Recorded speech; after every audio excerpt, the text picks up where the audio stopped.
창세기 1장 1절에서 2절을 함께 봉독하도록 하겠습니다. 시작.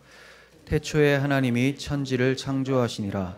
땅이 혼돈하고 공허하며 흑암이 깊음 위에 있고 하나님의 영은 수면 위에 운행하시니라. 아멘. 네, 오늘은 구속사 단어 세 번째 시간 창조라는 제목으로 말씀을 전하도록 하겠습니다. 창조입니다. 지난 시간에 우리는 하나님이라는 주제, 하나님이라는 단어를 통해서 하나님 말씀을 살펴보았습니다.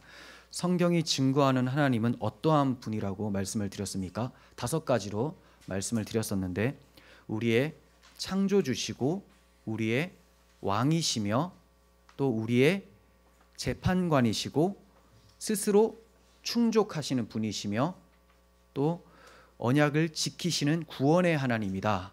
우리는 그러한 하나님을 영원토록 세세토록 찬양해야 된다라는 것까지 말씀을 드렸습니다.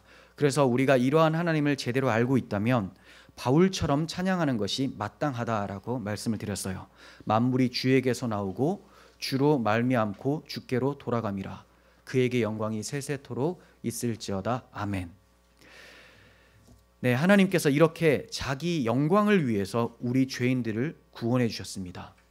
물론 우리를 사랑하셔서 구원하신 것도 맞지만 하나님의 영광이 우리를 향한 사랑으로 나타났다는 거예요. 그래서 우리를 사랑하심으로 하나님의 자기 영광을 위해서 우리를 구원해 주셨는데 이렇게 구원받은 백성은 마땅히 하나님을 찬양하며 예배하는 자가 되어야 하는 것이죠. 하나님께서는 이렇게 예배자로 세워주시고 찬양할 제목, 예배할 제목을 성경을 통해서 가르쳐 주셨습니다. 그 내용이 바로 예수 그리스도의 복음이에요. 그러니까 복음을 모르는 사람은 절대로 찬양하거나 예배할 수 없는 것이죠. 우리가 악보를 들고 그냥 노래를 부른다고 해서 그게 하나님께 찬양이 되는 것은 아닙니다. 예수 그리스도의 복음을 마음에 믿고 있는 자, 하나님을 제대로 아는 자가 마땅히 드리는 것이 찬양이고 예배라는 것이죠. 우리는 이 복음을 마땅히 잘 알아야 됩니다. 오늘날 교회가 힘을 잃고 사회의 지탄을 받게 된 이유가 무엇입니까? 저는 복음을 모르기 때문이라고 할 수 있습니다. 하나님의 영광도 찬양할 수 없고 하나님을 즐거워할 수 없는 이유가 된 것도 복음을 잃어버렸기 때문입니다. 이제 우리는 복음을 알기 위해서 중요한 주제를 살펴보려고 합니다. 바로 창조라는 주제예요. 여러분, 하나님께서는 창세기 1장과 2장을 통해서 창조가 어떻게 이루어졌는지를 말씀해 주셨습니다. 그리고 창조하신 하나님의 권능이 어떠한지도 말씀해 주셨어요. 이 창조를 첫 창조라고 해요. 첫 창조.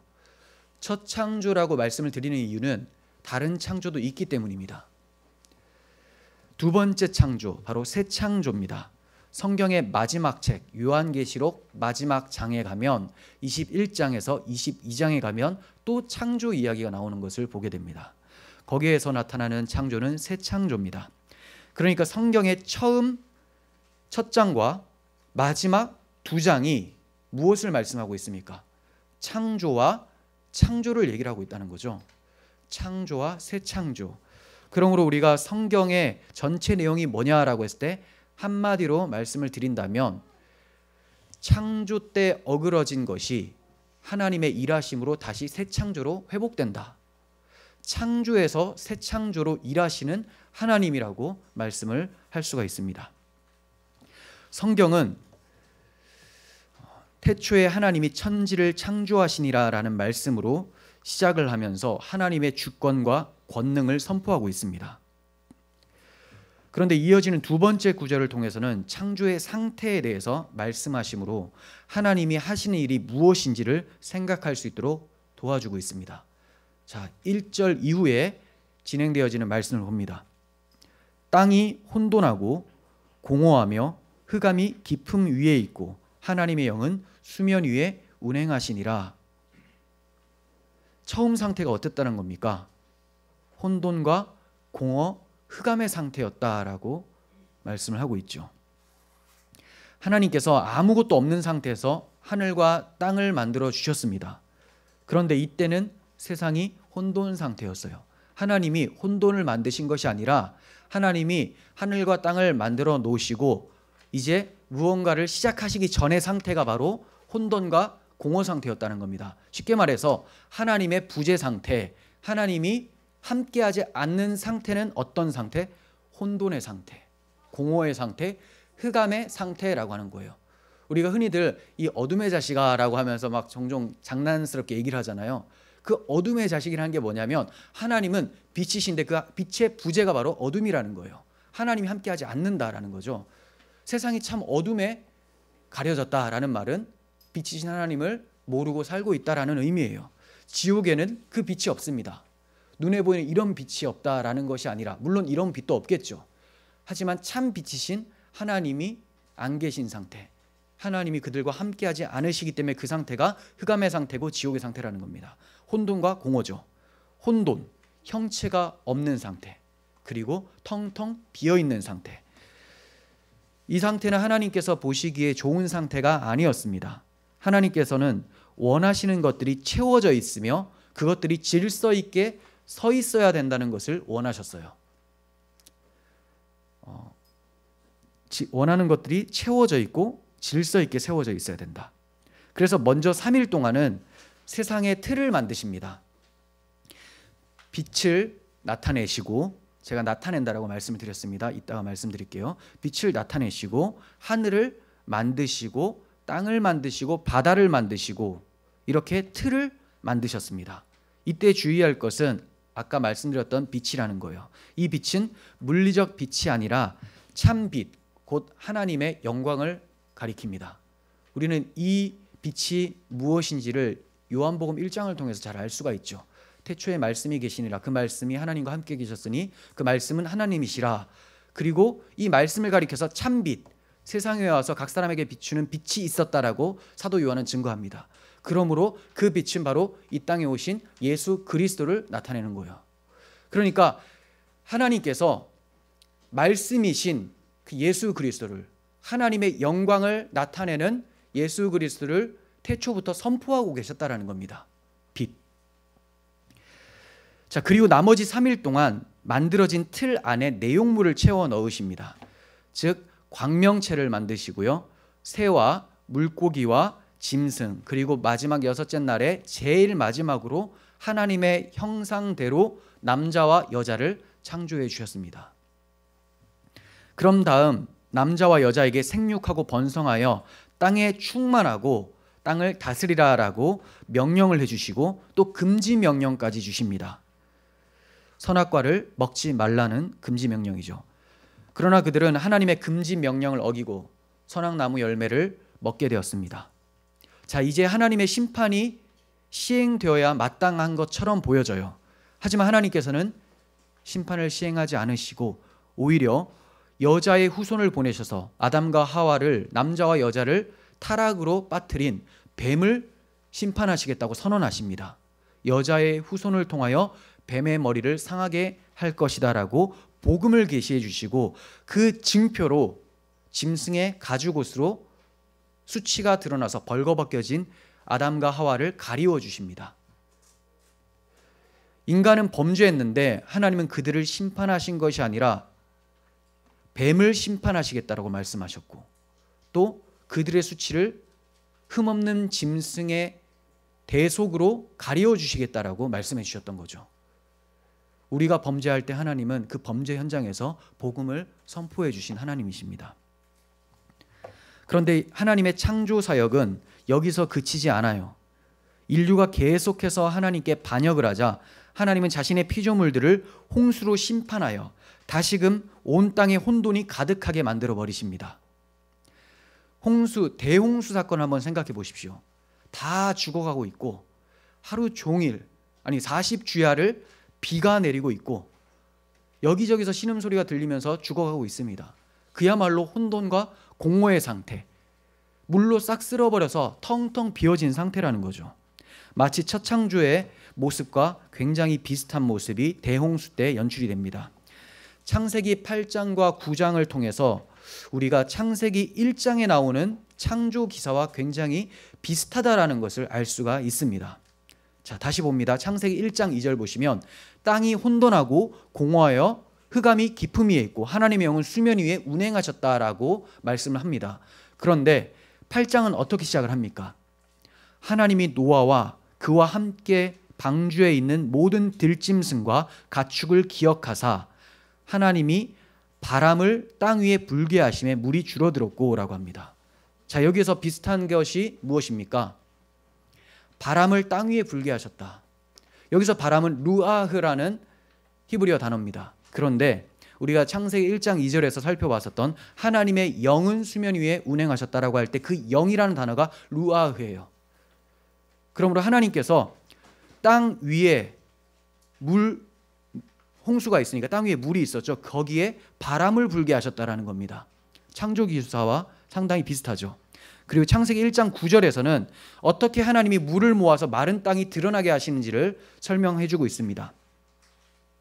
하나님이 이르시되 천하의 물이 한 곳으로 모이고 묻이 드러나라 하시니 그대로 되니라.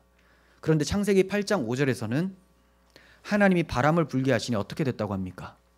물이 점점 줄어들어 산들의 봉우리가 보였더라.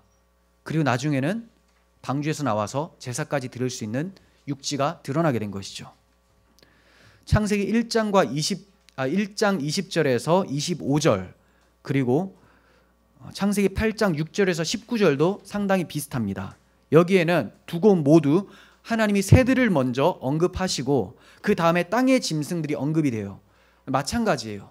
노아 때도 노아 홍수 이후에도 새들에 대해서 먼저 얘기하고 짐승에 대해서 얘기를 하는 것이 나옵니다.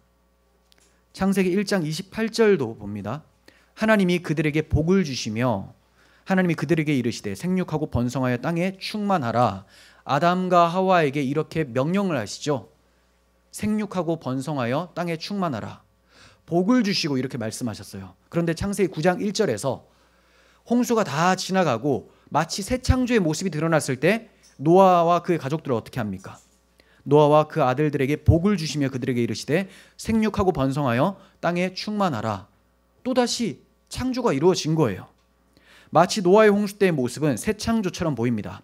비록 아담과 하와가 죄를 세상에 들여오긴 했지만 하나님께서는 그들의 죄로 어그러진 세상을 바로잡아 줄 것을 약속해 주셨고 대홍수와 같은 일을 행해 주심으로써 앞으로 세상을 새롭게 창조하실 것을 미리 보여주고 계셨던 거예요.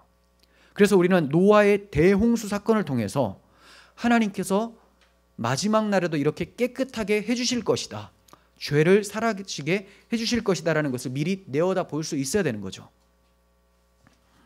하나님께서는 혼돈을 질서로, 어둠을 빛으로 바꾸어주고 계셨던 것입니다. 그러나 첫 창조 후에도 그랬듯이 하나님의 백성들은 그분께 불순종합니다. 방주에서 나온 노아가 어떻게 됐습니까? 자, 방주에서 나온 노아는 포도나무를 심었다라고 해요.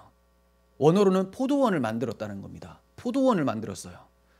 마치 에덴 동산과 같은 표현이죠. 동산을 만들고 그 동산지기였던 아담이 타락한 것처럼 노아도 타락하게 되는데 포도주를 마셔요. 그냥 기쁜 정도가 아니라 하도 많이 마셔서 술 취하여 벌거벗고 잠들어 버렸습니다. 아담도 하나님의 복을 누리다 못해 교만해져서 먹지 말라고 한 것까지도 먹어버렸죠. 과해버린 거예요. 하나님처럼 되려고 했었던. 노아도 하나님이 주셨던 것을 먹다가 도를 지나쳤습니다. 이제 벌거벗고 수치스러운 가운데서 잠들어 있어요.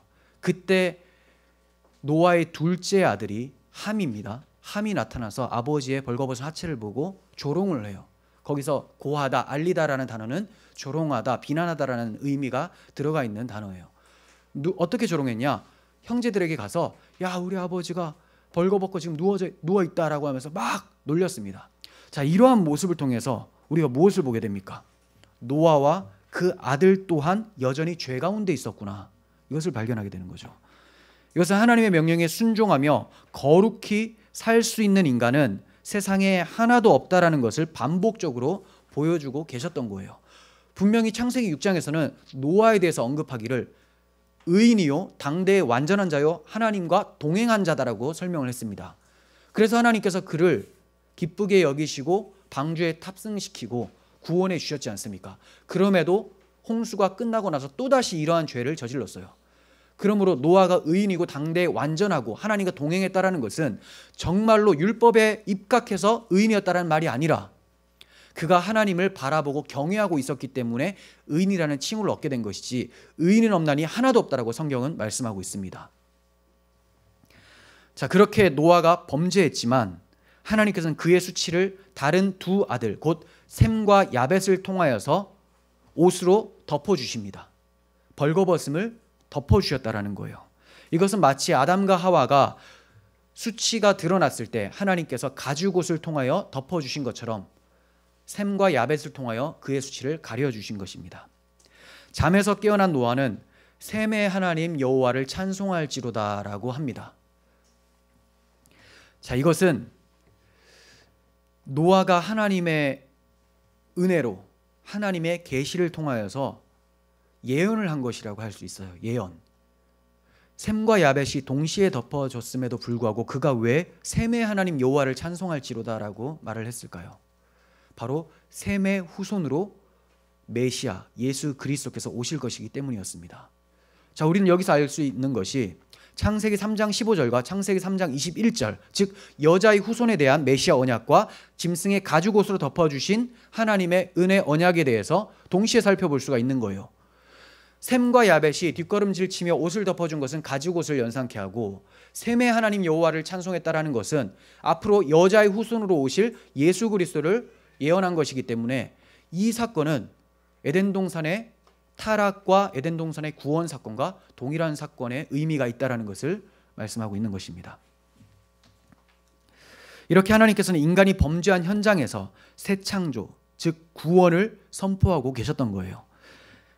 하나님께서는 대홍수가 있은 지 한참 뒤에 노아의 후손 중에 아브라함을 언약 백성으로 택하여 부르십니다. 언약 백성으로 아브라함을 택하여 부르셨다라는 말은 우리가 앞서 살펴본 것처럼 아담에게 주셨던 메시아 언약, 자, 아담에게 주셨던 메시아 언약하면 바로 기억하셔야 되는 게 창세기 3장 15절이에요. 네, 아담 메시아 언약, 창세기 3장 15절. 자, 이 메시아 언약을 노아에게 계승해 주시고 이제는 그 언약을 계승시켜 주실 자로 아브라함을 택하셨다는 말이 언약 백성으로 불러주셨다는 말이에요. 언약은 그 표현만 살짝 바뀌지 안에 내용은 그대로 흘러가게 됩니다. 여자의 후손이 뱀의 머리를 상하게 할 것이다. 앞으로 여자의 후손, 아버지 없이 태어날 예수 그리스도, 마리아의 배에서 나오지만 성령으로 잉태된 예수 그리스도를 통하여서 뱀의 머리, 마귀가 상하게 될 것이고 또 노아를 통해서 방주 안에 살게 하시고 예수 안에 살게 하여서 구원해 주시는 것을 나타내 보이죠. 이렇게 노아에게도 언약해 주시고 언약의 증표로 무지개를 허락해 주시죠. 그것을 보면서 하나님께서 이제 방주 아래 그리스도 예수 안에 그 언약 안에 있는 사람들은 심판하지 않으신다라는 것을 보게 하는 거예요. 그리고 그 똑같은 언약을 아브라함에게도 주신다는 거죠. 아브라함에게는 어떻게 주시냐? 내가 너로 인하여 천하 만민이 복을 받게 해주겠다.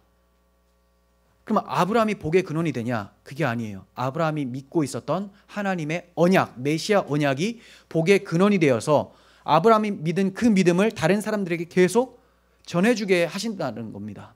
그래서 아브라함이 믿음의 조상이라는 거예요. 언약을 믿고 있었던 그 믿음이 그를 살게 하고 그가 복되게 살 수 있었던 것처럼 아브라함의 후손을 통하여서 오실 예수 그리스도를 통하여서 많은 이들이 천하 만민이 복을 받게 된다는 것을 말씀하는 거죠. 이해가 되십니까? 아브라함에게 주셨던 메시아 언약이 노아에게 전해졌고 노아에게 주셨던 메시아 언약이 아브라함에게 전해지게 됩니다. 이렇게 언약은 계속해서 흘러가요. 다음에 언약이라는 주제를 통해서 자세하게 또 말씀을 드리겠습니다. 하나님께서는 이제 그를 통하여서 아브라함을 통하여서 천하 만민에게 복을 주실 것을 계획하셨어요. 그러나 몇 세대 후에 아브라함의 후손은 즉 이스라엘 백성들은 애굽에서 종살이를 하게 됩니다. 마치 하나님의 약속이 흔들리는 것처럼 보여집니다. 그러나 하나님은 아브라함과 그의 후손에게 하신 약속을 신실하게 지켜주심으로써 그들을 애굽의 종살이에서 구원해 주십니다. 이것을 가리켜서 출애굽이라고 하죠. 출애굽 시켜주실 때에 하나님께서 애굽 땅에 10가지 재앙을 내려주세요. 그때 10가지 재앙이 내려졌지만 바로 왕은 9가지 재앙에도 끄떡하지 않고 여전히 강팍한 마음을 붙들고 있었습니다. 하지만 그가 포기하게 되고 항복하게 되는 힘이 어디서 나오냐? 마지막 10번째 재앙, 유월절 어린 양의 피로, 즉 앞으로 오실 예수 그리스도 십자가 대속의 공로로 마귀를 상징하고 있었던 애굽 왕 바로가 항복을 하게 된다는 것을 또 보여주시는 거죠. 애굽 땅에서 이스라엘을 구원해내신 하나님의 사역은 마치 새 창조와 같았습니다. 그들의 모습은 애굽 땅에서 혼돈과 공허의 상태처럼 보였습니다. 이스라엘이 애굽에서 나와 홍해에 이르렀을 때 하나님께서는 바람을 일으키셔서 바다를 갈라주셨어요. 그러자 바다의 마른 땅이 드러나게 되었습니다. 이것은 창조 기사에서 본 대로 물이 한 곳으로 모이고 묻이 드러나서 육지가 되었다라는 것과 동일한 표현이죠. 이스라엘이 홍해를 건넌 뒤에도 새 창조와 같은 모습들은 계속해서 일어났습니다. 우리가 출애굽기 강해를 하면서 자세히 살펴본 것처럼 하나님의 명령에 따라 지어진 성막이 있었어요. 근데 그 성막의 모습은 마치 에덴 동산과 같았다는 것을 보게 되었죠. 하나님 나라, 아주 천국과 같은 모습이 바로 성막에 보였습니다.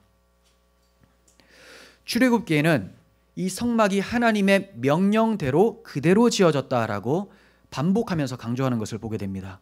이것은 마치 첫 창조가 하나님의 뜻대로 보시기에 좋은 대로 그대로 이루어졌다라는 것을 연상시키죠. 하나님께서는 이렇게 출애굽한 이스라엘을 시내산으로 인도하십니다. 그리고 모세가 하나님을 만나기 위해서 산에 올라가게 되었는데 기다리던 백성들의 마음이 조급해지기 시작한 거예요. 그래서 그들은 마치 아담과 하와처럼 스스로 일을 처리하려고 노력을 합니다. 모세형 아론을 필두로 해서 하나님을 반역하며 모든 백성의 귀금속을 뽑아서 녹여서 금송아지 우상을 만들어냅니다. 그들은 하나님이 그들의 신이 아니라 이 금송아지가 자신들을 애굽에서 인도하여 낸 우리의 신이다라고 고백하기까지 하게 되는 거죠. 즉 신앙 고백을 금송아지 앞에서 하게 된 겁니다. 혼돈이었던 자들에게 질서를 세워주실 때마다 머지않아 또다시 범죄하여 혼돈에 빠지게 되었습니다. 이런 모습은 이스라엘 역사 전체에 걸쳐서 우리는 살펴볼 수가 있습니다. 하나님께서 한 민족을 세우시고 그들에게 율법을 주시며 약속의 땅에 살 수 있도록 은혜를 베푸셨음에도 불구하고 그들은 계속해서 반역하고 우상 숭배하며 하나님께 등을 돌리고 다른 신을 의지하고 있었습니다.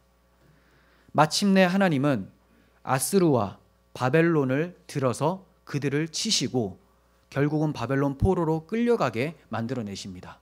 자, 이 상태도 혼돈과 공허의 상태, 아주 심각한 상태에 빠진 것이죠.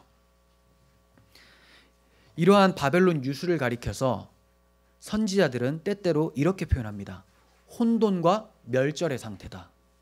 바벨론 포로로 끌려가는 것을 혼돈의 상태, 멸절의 상태라고 언급을 해요. 예레미야가 포로로 잡혀간 유다의 모습을 보면서 어떻게 묘사하고 있는지 봅니다. 예레미야 4장 23절.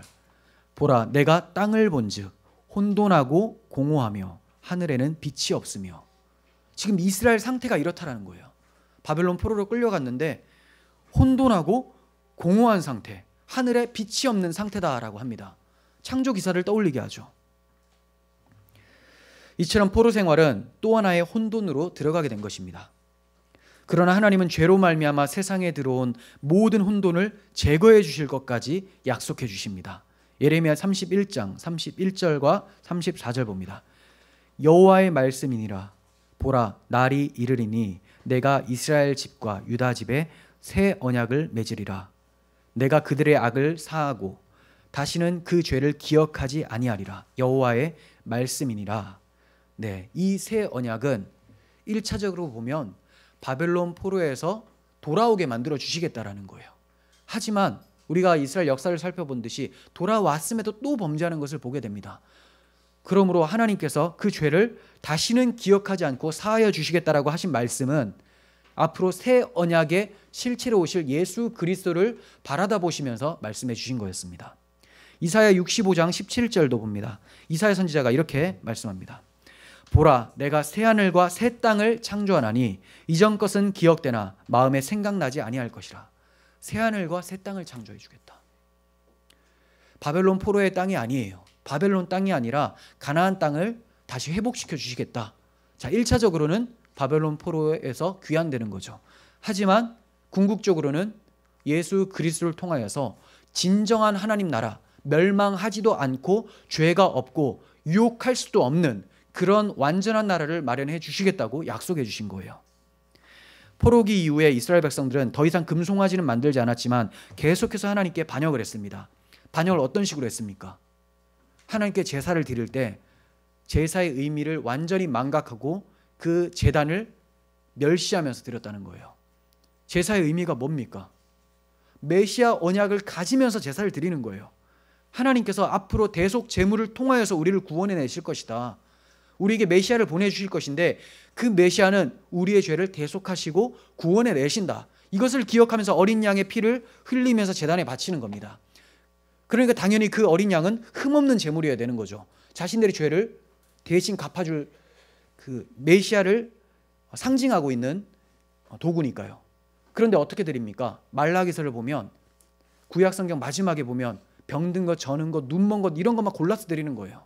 어차피 그런 건 가치도 없고 자기들이 먹기도 싫고 하나님께 다 갖다 드리니까 하나님께서 제발 성전 문을 좀 닫아라. 내가 너희들이 드리는 그 제사의 향을 맡기가 지독스럽다. 이렇게 말씀하시는 거죠. 이렇게 하나님께 반역했습니다. 바울은 로마서를 통해서 이러한 그들의 모습을 하나님의 의를 모르고 자기 의를 세우기 위하여 하나님의 의에 힘써 복종하지 아니하였다라고 평가를 내리고 있습니다. 그들은 여전히 혼돈을 향해 달려가고 있었던 거예요. 이렇게 혼돈을 향해 달려가고 있는 상태인 이스라엘 백성들에게 하나님께서는 또다시 새 창조를 해주십니다. 그러나 이전의 새 창조와는 본질적으로 다른 진정한 새 창조를 해주십니다. 바울이 말씀합니다. 고린도후서 5장 17절. 그런즉 누구든지 그리스도 안에 있으면 새로운 피조물이라. 누구든지 그리스도 안에 있으면 새로운 피조물이라. 그리스도 안에서 새 창조가 일어난다는 거예요. 여기서 새로운 피조물이라고 번역을 했지만 이 새로운 피조물이라는 단어가 본문의 정확한 의도를 나타내기는 좀 어렵다고 보여져요. 그래서 NIV 성경에서는 누구든지 그리스도 안에 있으면 새 창조가 도래했다라고 번역을 하고 있습니다. 누구든지 그리스도 안에 있으면 새 창조가 도래했다. 즉 그리스도인들이 믿음으로 그리스도의 죽으심과 부활에 연합되어 있는 것이 하나님이 전에 약속하셨던 새 창조를 이루신 것이 되는 거예요. 여러분들은 지금 새 하늘과 새 땅에서 살고 계시는 거예요. 어디에서? 우리 안에 계신 성령 안에서, 그리스도 안에서 새 하늘과 새 땅을 누리면서 살고 있게 된 것이죠. 바울이 새 창조가 도래했다라고 말할 수 있었던 것은 예수님께서 죽으시고 다시 살아나셨기 때문입니다. 주님이 지신 십자가야말로 혼돈과 멸절의 상태였습니다. 혼돈과 멸절이라는 것은 하나님이 외면한 상태라고 말씀드렸죠. 부재의 상태. 하나님께서는 십자가에서 하나님의 아들 예수 그리스도를 외면해 버리시죠. 아버지 하나님 나의 하나님 어찌하여 나를 버리셨나이까. 예수님의 하나님이었고 예수님의 아버지께서 예수님의 말씀을 듣지 않으시고 외면해 버리십니다. 버리셨어요. 혼돈과 멸절의 상태가 바로 십자가의 상태라는 겁니다. 십자가에는 빛이 아닌 어둠이 있었습니다. 생명이 아닌 죽음이 있었습니다. 빛이신 예수 그리스도께서 죽음을 맛보셨고 생명의 근원이신 분께서 죽음을 맛보시고 흑암에 처해지게 됐습니다. 누구 때문에? 바로 나 때문이라는 거죠. 우리 때문에. 하지만 그 혼돈과 멸절을 예수님께서는 다 이기시고 무덤에서 다시 살아나셨습니다. 자신의 부활을 통해 죄와 사망을 영단번에 멸하신 거예요. 그러므로 이제 그리스도 안에 있으면 새 창조가 된 것입니다. 그래서 바울은 어두운데 빛이 빛이라고 말씀하셨던 그 하나님께서 예수 그리스도의 얼굴에 있는 하나님의 영광을 아는 빛을 우리 마음에 비추셨다라고 말씀하고 있는 것입니다. 바로 빛이라는 것은 예수 그리스도를 통하여서 우리 마음에 비춰졌는데 그 빛을 보니 하나님의 영광을 아는 빛이었더라. 이렇게 말씀하고 있는 거죠. 바울은 하나님의 첫 창조 사역을 상기시키는 방법으로 거듭남, 중생을 말씀한 것입니다. 어두운데 빛이 빛이라고 말씀하셨던 그 하나님이 예수 그리스도를 통하여 우리를 거듭나게 했다. 창조 사역을 그대로 예수 그리스도의 복음 사역으로 가지고 오는 것이죠. 그러므로 우리가 그리스도 안에 있다면 새로운 피조물, 새 창조가 도래한 것입니다. 그러나 아직까지입니다. 아직까지 하나님이 만물을 새롭게 하실 때 우리는 새 창조의 절정을 보게 될 것입니다. 우리는 요한계시록 21장에서 그 그림을 볼 수가 있어요. 요한계시록 21장 1절과 4절 5절 봅니다. 또 내가 새 하늘과 새 땅을 보니 처음 하늘과 처음 땅이 없어졌고 바다도 다시 있지 않더라. 다 바뀌었어요. 이전의 죄악들, 그 죄악의 흔적들 다 사라지게 만드시고 4절 모든 눈물을 그 눈에서 닦아주시니 다시는 사망이 없고 애통하는 것이나 곡하는 것이나 아픈 것이 다시 있지 아니하리니 처음 것들이 다 지나갔음이로라. 보좌에 앉으신 이가 이르시되 보라 내가 만물을 새롭게 하노라 하시고 또 이르시되 이 말은 신실하고 참되니 기록하라 하시고. 왜 기록하라고 하십니까? 신실하고 믿을만하고 참되니까, 절대로 변하지 않으니까 기록하고 잊지 말라는 거예요. 우리는 너무 자주 잊습니다. 하나님께서 새하늘과 새 땅을 반드시 보게 해주실 거예요. 이미 우리 가운데 새하늘과 새 땅이 도래했지만 완전한 하나님의 나라는 아직까지입니다. 그렇지만 아직까지라는 단어는 있지만 하나님의 영원 속에서 이미 약속하셨고 계획하셨고 이루어졌다는 것을 알라고 기록해 주신 것입니다. 우리는 계시록을 통해서 그것을 확인하고 있는 거죠. 죄로 말미암아 들어온 눈물과 사망과 애통과 애곡과 아픈 것, 이 모든 것들은 하나님께서 마침내 제거하실 거예요. 그리고 진정으로 만물을 새롭게 하실 하나님의 창조의 권능을 우리 모두를 하여금 보게 해주실 것입니다. 우리는 하나님의 창조를 살펴봤어요. 하나님께서는 우리를 위하여서, 하나님의 영광을 위하여서 역사 속에서 계속해서 일해 오셨습니다. 이 설교를 들으시면서 어떤 마음이 드셨습니까? 정말로 지겹게도 인간이 하나님을 반역하는구나. 똑같은 패턴으로 계속해서 반역하는구나. 그런데 놀랍게도 하나님이 끝까지 추적해 오셔서 우리들에게 소망과 위로를 주시고 약속을 주시는구나. 그러다가 마침내 그 약속하신 바를 자신의 아들을 통하여서 이루셨다. 아들의 희생을 통하여서 가죽옷을 당신의 아들의 가죽옷으로 입혀주셨다라는 것을 보게 됩니다. 지금도 일하고 계시고 앞으로도 계속해서 일하고 계실 것입니다. 만물을 만드신 하나님께서 만물을 새롭게 하실 거예요. 그러나 만물을 새롭게 하실 때는 첫 창조와는 다릅니다. 첫 창조는 말씀으로 지어졌지만 새 창조는 아들의 희생을 통해서 지어집니다. 그래서 첫 창조를 은총이라고 하고 새 창조를 은혜라고 합니다. 은혜에는 희생이 들어가요. 사랑이 들어가는 것이죠. 하나님께서 이 새 창조의 복음을 알게 하심으로 우리로 하여금 그리스도 안에서 하나님을 영화롭게 하고 즐거워할 수 있도록 해주신 것입니다. 우리가 이 복음을 모른다면 하나님을 즐거워할 수도 없고 영광을 돌릴 수도 없는 거예요. 세상은 참으로 혼돈과 공허 속에 빠져 있습니다. 둘러보면 하나님의 질서가 군데군데 다 무너져 있는 것을 보게 됩니다. 교회 안에서도 무너져 있습니다. 질서가 무너져 있죠. 그리고 남녀 간의 질서도 무너져 있습니다. 정책으로도 무너져 있습니다. 우리 안에서 하나님의 질서, 하나님의 말씀대로 순복하고 자기 부인하는 우리 안에서의 성화도 많이 무너져 있습니다. 온통 다 무너져 있는 세상에서 유일한 빛은 참빛이신 예수 그리스도를 담은 교회밖에 없는데 교회 또한 이렇게 무너져 내리고 있으니 이 세상이 어떻겠습니까? 세상이 타락한 것은 교회가 타락했기 때문이고, 교회가 타락한 이유는 우리의 머리 되시고 참 빛 되시는 예수 그리스도를 잃어버렸기 때문이에요. 그리스도 없으면 아무리 사랑하는 것처럼 보이고 서로 사이 좋은 것 같아 보여도 이게 바로 지옥입니다. 그리스도를 회복하시길 바랍니다. 그분만이 새 창조를 도래하게 해주실 만군의 여호와 하나님의 아들이십니다. 이제 그리스도 안에서 창조의 질서를 거스르지 않고 하나님의 뜻대로 하나님을 사랑하고 이웃을 사랑하며 살아야 하는 것이 우리의 본분입니다. 이렇게 되는 우리 모두가 되기를 간절히 소원합니다. 기도하겠습니다. 하나님 아버지, 창조를 통하여서 새 창조를 보게 됩니다. 만드실 필요도 없는 저희들을 만들어 주시고 하나님의 백성, 하나님의 자녀로 불러주셨는데 저희는 하나님께 반역만 했습니다.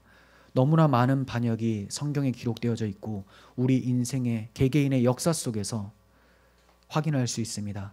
그럼에도 하나님의 그 크신 손은 우리를 놓지 않으시고 언약에 신실하신 하나님은 그 아들 예수님을 보내주셨고 또다시 보내주셔서 완전히 구원해 주실 것을 약속해 주셨습니다. 우리가 말세를 살아가면서 때가 악하지만 그 악한 세상에 흘러가는 자들이 아니라 참 빛이신 예수 그리스도를 마음에 간직하고 이 빛 잃어버리지 않도록 믿음을 잘 지킬 수 있는 저희들이 되게 도와주시옵소서. 그러면서 이 믿음으로 새하늘과 새 땅을 바라보며 주님 다시 오실 때까지 살아갈 수 있도록 은혜 베풀어 주옵소서. 우리 구주 예수 그리스도 이름으로 기도합니다. 아멘.